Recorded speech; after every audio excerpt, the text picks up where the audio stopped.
Wow. So I'm assuming that everyone's gonna die. Eat as much food as I can and have a lot of sex. But then I would want to get quiet and go somewhere completely devoid of everything so I could appreciate the planet and what it was. What would you do if an asteroid was heading towards Earth and we just had 2 weeks before impact? I really would want to steal a car, to be honest. I'd be like a Ferrari, like a nice-ass car. Like, it wouldn't just be like a Buick.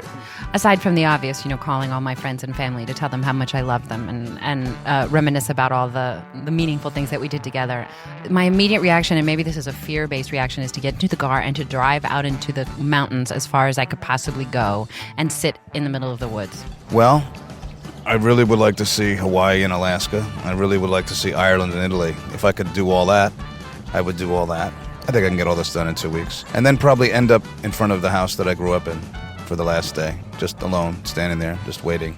But, as I learned in part 1 of this episode, the risk of an extinction event caused by a supervolcano, alien attack, or asteroid is extremely small, at least for the next 100 years. So the idea of existential risk is something that is essentially unendurable and terminal and affect all of humanity. Another way of putting it is that an existential risk, that's essentially the end of a story. That's Anders Sandberg, a James Martin Research Fellow at the Future of Humanity Institute. We are the part of the philosophy department of Oxford University that is doing kind of a big picture, long-range thinking. And that involves, of course, thinking about existential threats to humanity. Dr. Sandberg's expertise is in the existential risk of artificial intelligence. We'll be discussing that, along with nanotechnology, biowarfare, nuclear war, and climate change. Pack your bags, because we're going on a human guilt trip, exploring the man-made risks that could lead to our own extinction. Please join me for episode 10 of the Adventures of Memento Mori, part 2 of Mass Extinction.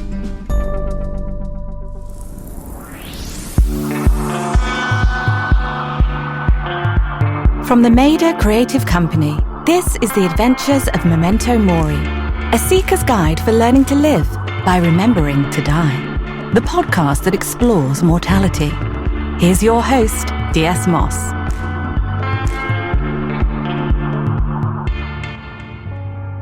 Before we get into the man-made extinction risks, there is one more natural threat worth talking about: pandemics.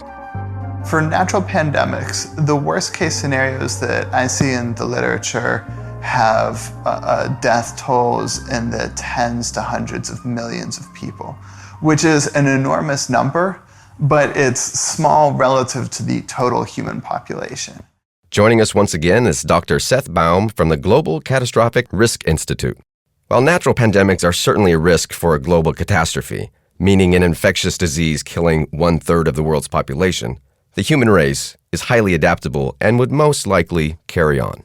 One reason to not worry quite as much about the natural pandemics is that nature, it can produce some nasty stuff, but the nastiest stuff is unlikely to just show up somewhere.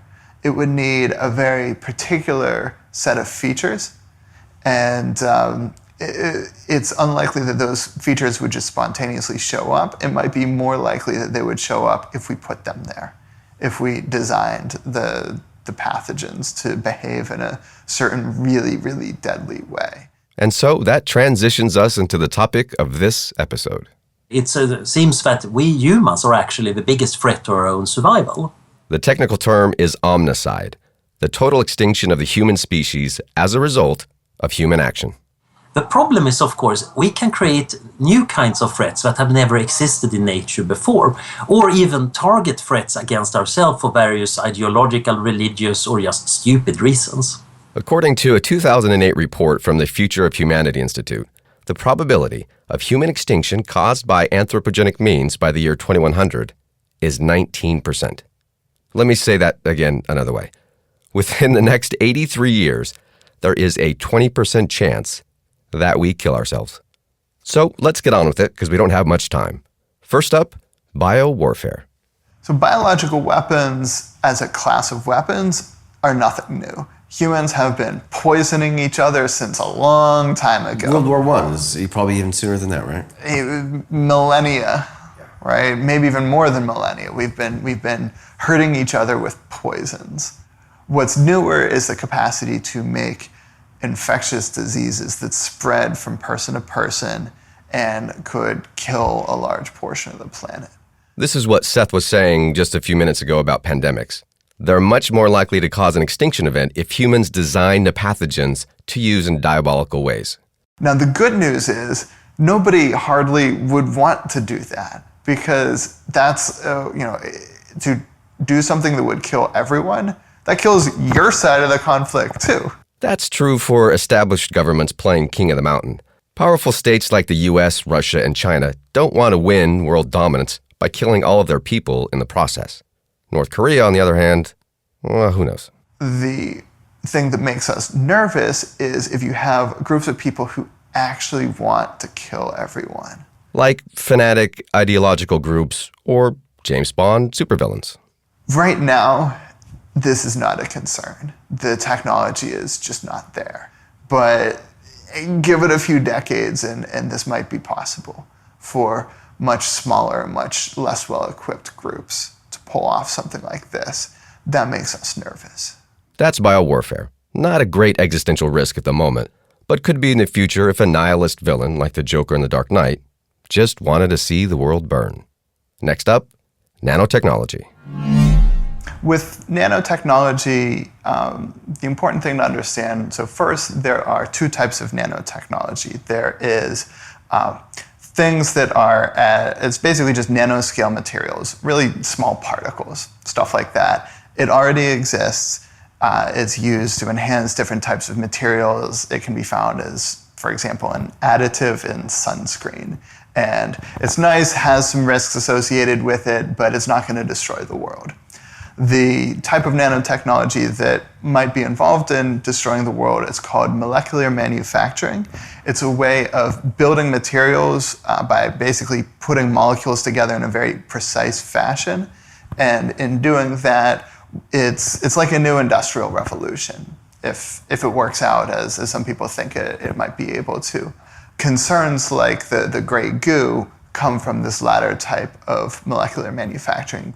Gray goo. Yes, that's a real term. It's a hypothetical scenario when self-replicating nanomachines go rogue, spreading all over the planet and eating everything in sight, including us. That's it. The whole planet turns into this gray goo. We actually don't get very worried about this because it would be pretty easy to avoid. With other aspects of the nanotechnology, yeah, but not that. What aspects? Because you can make not anything, not literally anything, but a really wide range of things very easily. You could build weapons, for example, much more readily than you can today.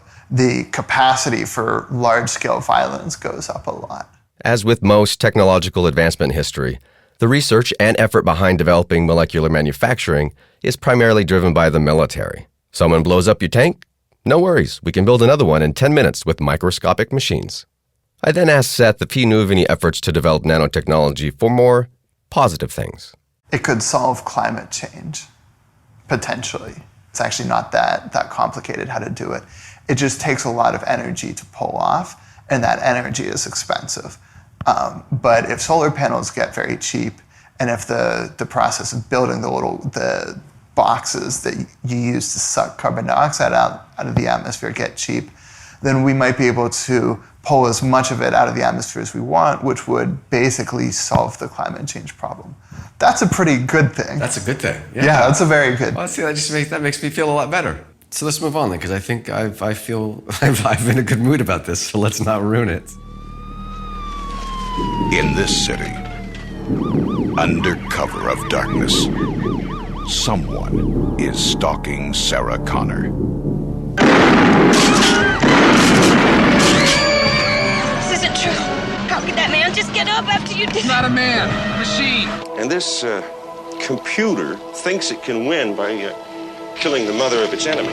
Arnold Schwarzenegger is the Terminator.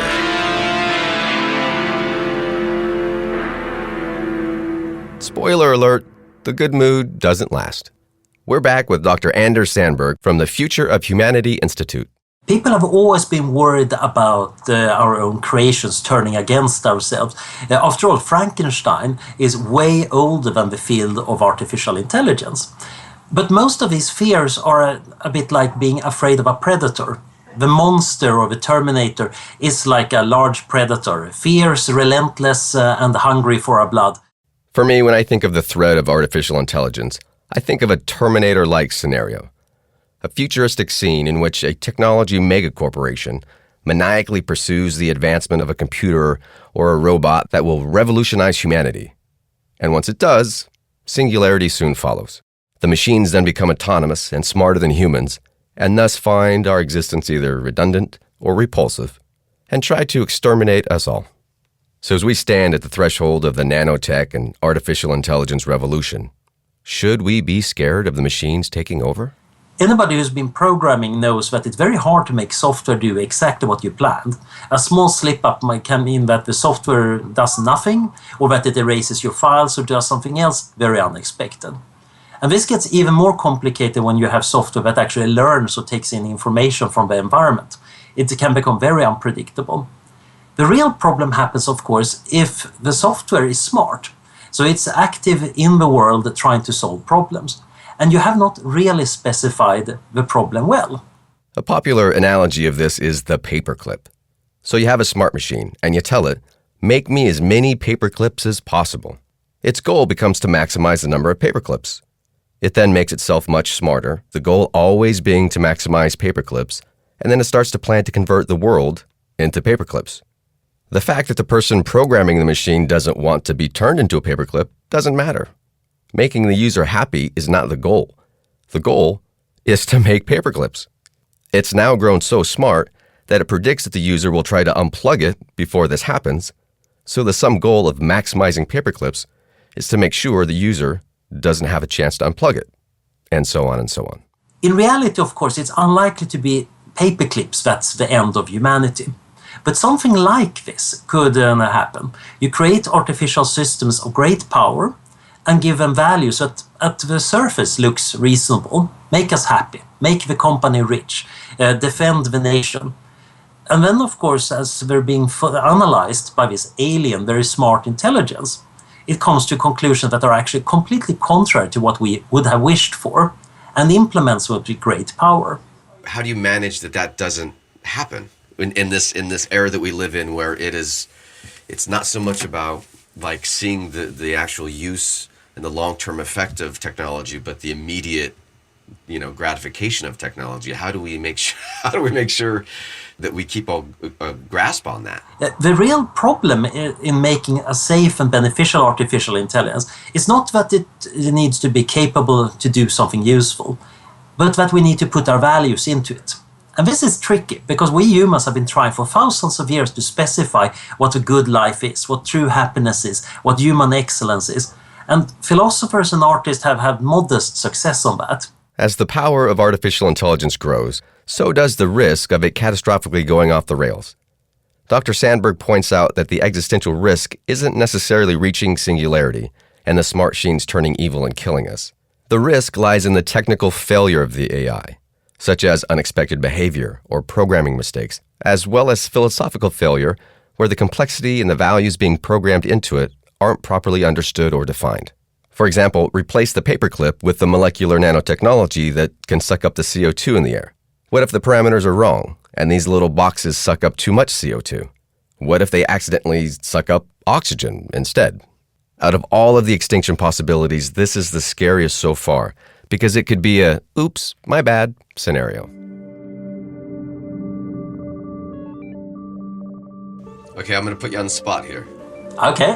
What is the greatest anthropogenic risk to humanity at this point in time? Nuclear war. People tend to overlook it these days. After the Cold War, when we looked at all the near misses, it was horrifyingly close in several episodes. And then after the Cold War, people kind of forgot about the missiles in their silos. But they're still there, and a nuclear war would at the very least be killing hundreds of millions of people. and destroying our technological infrastructure and causing electromagnetic pulses wiping out much of our digital network around the world. And it's not implausible that it could cause nuclear winter that would kill literally billions of people. So that is a risk we should remember. And the probability of a nuclear war is not that small. Okay, now that's the scariest scenario. So far.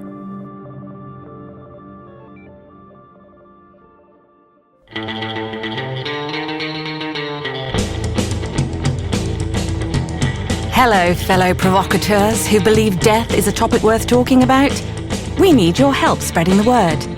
Be the slightly odd yet endlessly fascinating conversationalist at your next party and tell your friends about the Adventures of Memento Mori. Want to stay in the loop? Join our inner circle by going to our site, theadventuresofmementomori.com, and be sure to stay up to date with the quest for enlightenment on YouTube by following our channel, The Adventures of Memento Mori podcast. And now, back to the show.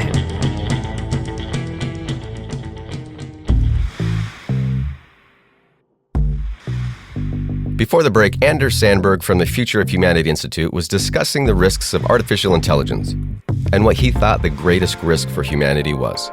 So right now, nuclear war is on top of my list of the biggest danger. There are currently 9 contestants in the nuclear arms race.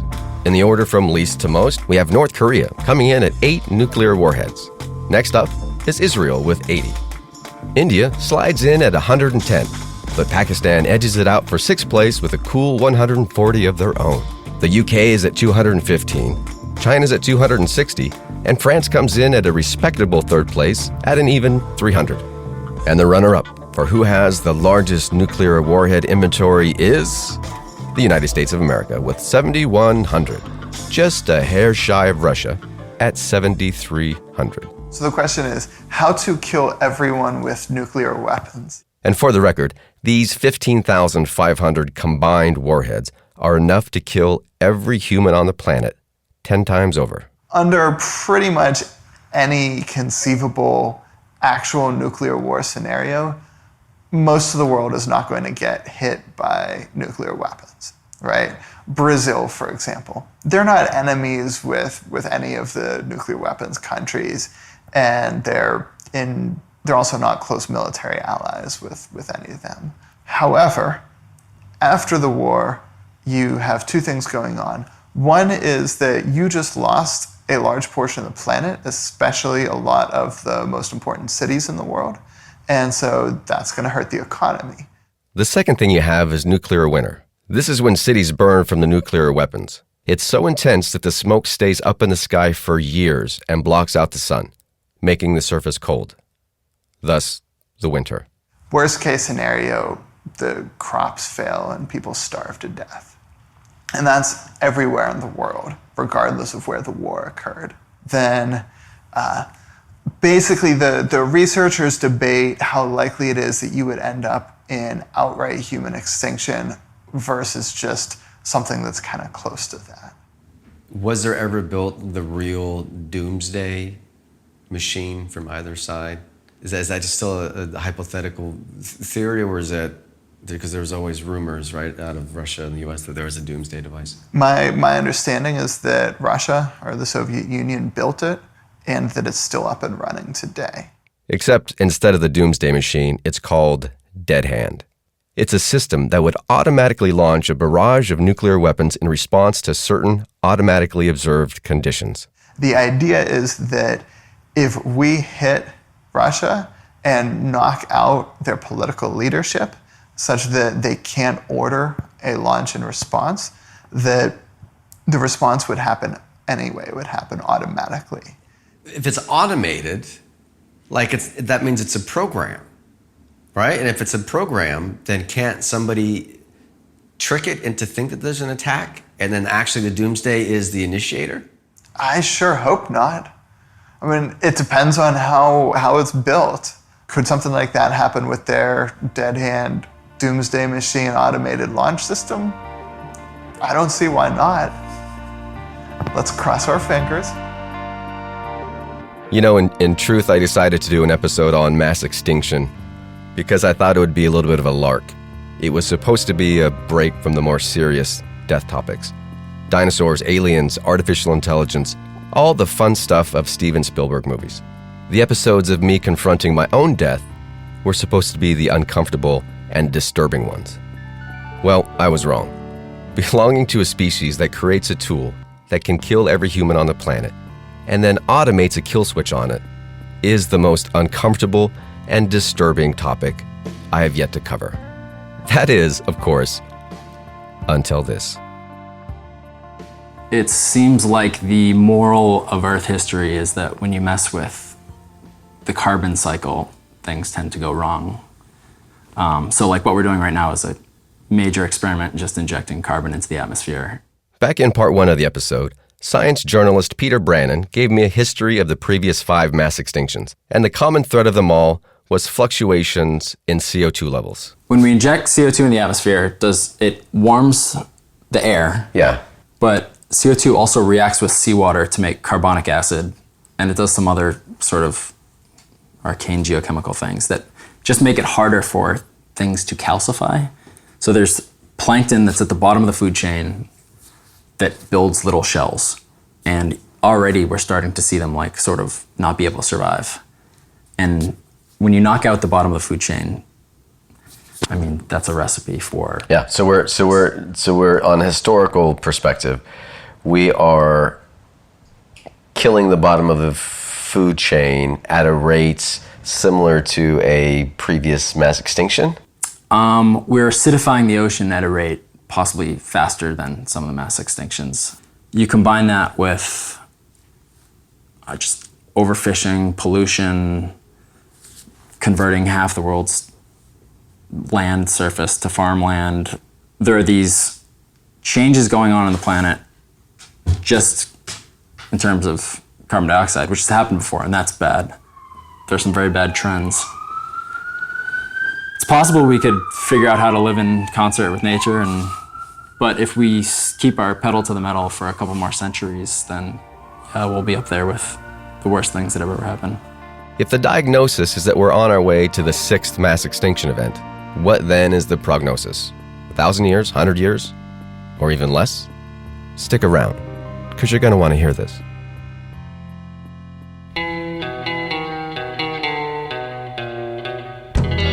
Do you consider yourself to be a fellow seeker? Do you believe there's something more to being human than what's available in the illusory cocoon of our material world? Or perhaps you're thinking of starting an existential scavenger hunt and would like a guidebook to help chart your path? If yes, you're in luck. Go to theadventuresofmementomori.com and sign up to receive D.S. Moss's upcoming book, Something to Believe in, a seeker's guide to finding your big belief. Sign up today and start your journey.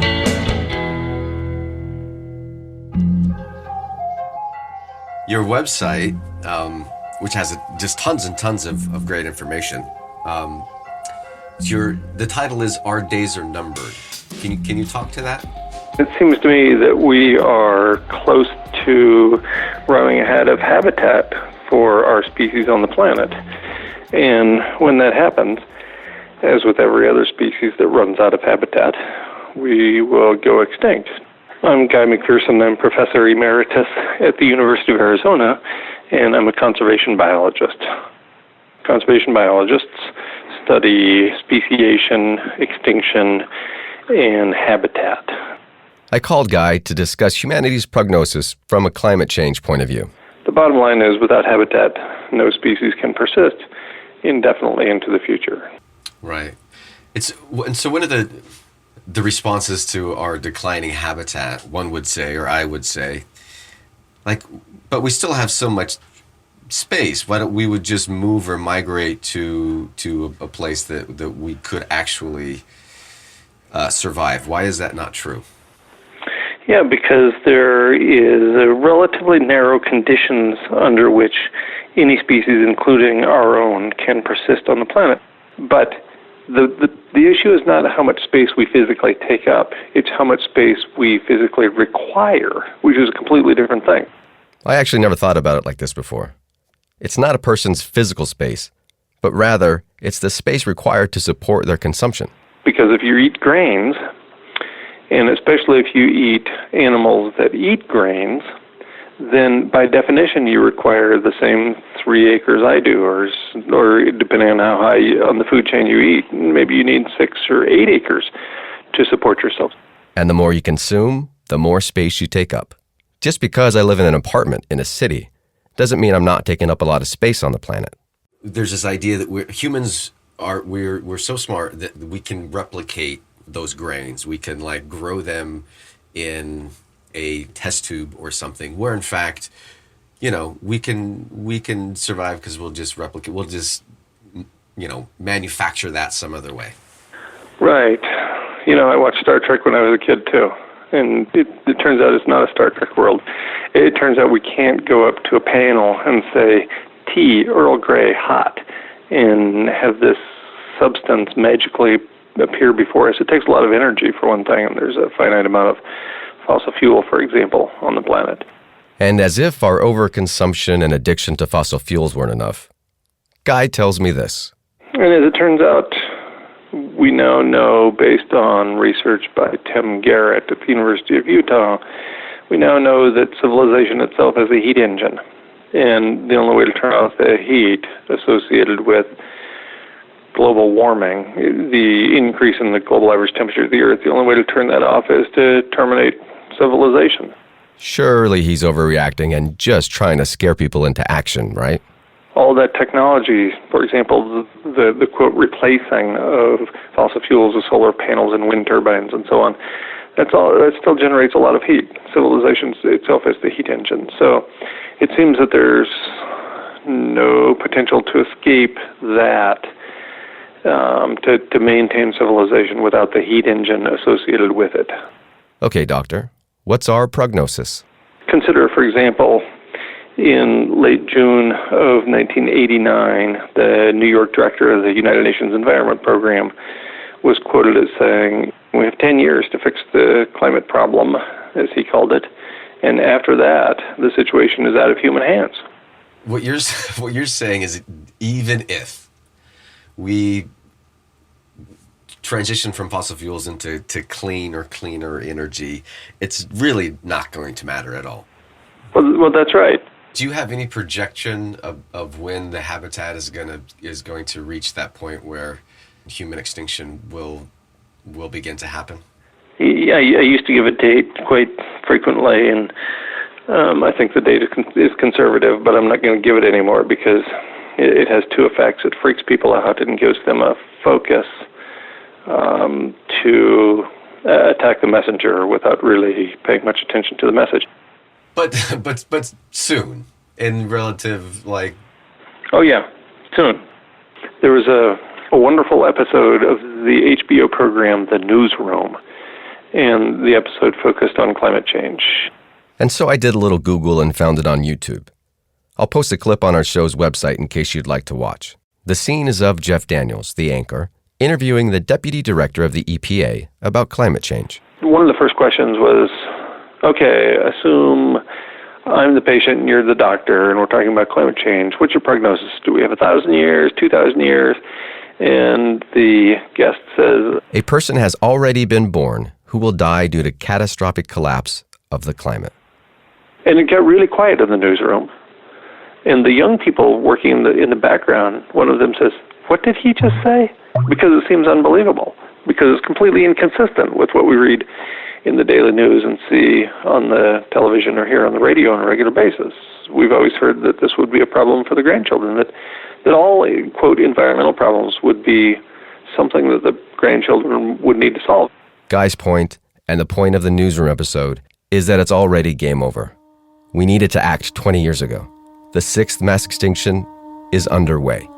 And those metaphorical grandchildren that we always talk about, they've already been born.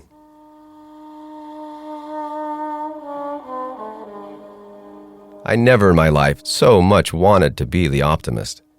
But let's say, for the sake of humanity, that they're wrong, that the game isn't over yet.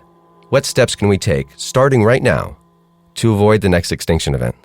We definitely need to decarbonize our economy, go to renewables, whether that's wind, solar, nuclear, and that has to happen really soon to avoid some sort of destabilizing things from happening by the end of the century. So if you look at the past disasters that have befallen humanity, pandemics and wars tend to top the list. So we need to fix our medicine, of course, to become better at detecting stuff. But it also seems like we need to fix governments. We actually need to figure out how to make governments more accountable and safer, because governments are very powerful tools, but they're also quite dangerous tools. So besides fixing technology and making that safe, we might want to fix politics somehow. The one I would point people to is reducing their consumption of meat and other livestock products. I know that's a sensitive one for a lot of people. A lot of people like their meat, but it really does make a difference. Staying away from automobiles, or at least buying a more efficient car, is another big one. But that's harder for a lot of people. Then more broadly, in terms of what we do as a society, people can help encourage our government, encourage our society in general, shift our culture in positive ways, and have policies that take better care of the environment, that manage our militaries responsibly, develop our technologies responsibly. There's a lot that can be done. Hopefully some people will step up and do that. So there we go. We just need to change the economy, fix politics, and dramatically consume less red meat and fossil fuels. After all of, there was I think there's categories of 8 mass extinction risks that we've covered in this show so far. Towards the end, these last 4, the man-made ones, have affected me in a way where it makes me, I think, depressed, not the word, but a little bit sad and worried that we have the capability to do so much, and a lot of that is our own extinction, possibly, right? Just even for it to be possible saddens me. So as someone who studies this for 40 hours a week, how do you cope with it just on an emotional level? There's a saying, if a single person dies, it's a tragedy. If 1 million people die, it's a statistic, right? The personal element tends to really ping the emotions much more heavily, and I'm no exception. And I think this is also a big reason why society as a whole doesn't do as much as they hypothetically should on these risks, is because it doesn't generate this sort of emotional response. It certainly does for me. This episode actually bothered me quite a bit. How can humanity, with so much potential and with so many good people, be so evil and ugly and greedy and ignorant and arrogant and cretinous? Just so fucking frustrating. And the most frustrating part was that I'm a part of it, for better or for worse. And then it finally clicked. Even if I'm wrong, even if we're not in the midst of abrupt climate change, and we are, even if all the climate scientists are bought off by liberal people who are interested in perpetuating a hoax, even if all of that is true and everything I have concluded about abrupt climate change is false, then our days are still numbered. So if you don't have long, maybe you'll think differently about the way you live. And I suspect most people would start living more urgently than they are now. And I think that's become my primary message, is we don't have long. So passionately pursue a life of excellence. It took the notion of everyone on the planet dying, the imminent end of the human race, for me to emotionally grasp that my days are numbered and how valuable each one of them is. What does passionately pursuing a life of excellence mean to me? I'm not entirely sure yet, but I can promise you it involves changing the economy and fixing the government. Thanks for joining me on another episode of The Adventures of Memento Mori. Thank you to Guy McPherson and Peter Brannon, along with Dr. Seth Baum from the Global Catastrophic Risk Institute, and Dr. Anders Sandberg from the Future of Humanity Institute.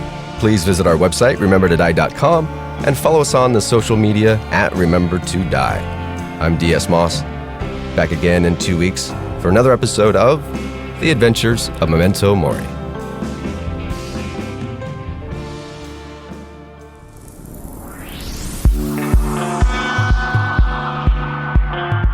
The episode was produced by Josh Heilbrenner, DS Moss, and Hannah Beale. Theme music composed by Mikey Ballou. This has been a production of the Maida Creative Company. Until next time, keep seeking.